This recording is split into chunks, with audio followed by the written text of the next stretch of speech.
تحریک انصاف کے judicial commission کی مطالبات پر وزیر دفاع نے 2014 کے دھرنے پر کمیشن بنانے کی تجویز دے دی۔ دعویٰ کیا کہ آرمی چیف نے وزیر اعظم کو بیرسٹر گوہر سے ملاقات سے آگاہ کیا۔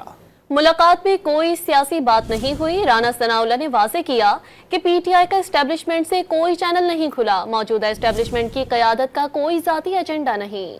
تحریک انصاف کے 9 مئی اور 26 نومبر واقعات پر جوڈیشل کمیشن کے مطالبات کے جواب میں خواجہ آصف نے 2014 کے دھرنے سے تمام واقعات پر کمیشن بنانے کا مطالبہ کر دیا۔ ایک بار پھر بانی پی ٹی آئی کو ناقابل اعتبار قرار دے دیا۔ وزیر دفاع نے دعویٰ کیا کہ آرمی چیف نے وزیر اعظم کو بیرسٹر گوہر سے ملاقات سے آگاہ کر دیا ہے، جس میں کوئی سیاسی بات نہیں ہوئی۔ رکن حکومتی مذاکراتی کمیٹی رانا ثناء اللہ نے دعویٰ کیا کہ پی ٹی آئی کا اسٹیبلشمنٹ سے کوئی چینل نہیں کھلا، واضح کر دیا کہ موجودہ اسٹیبلشمنٹ کی قیادت کا کوئی ذاتی ایجنڈا نہیں۔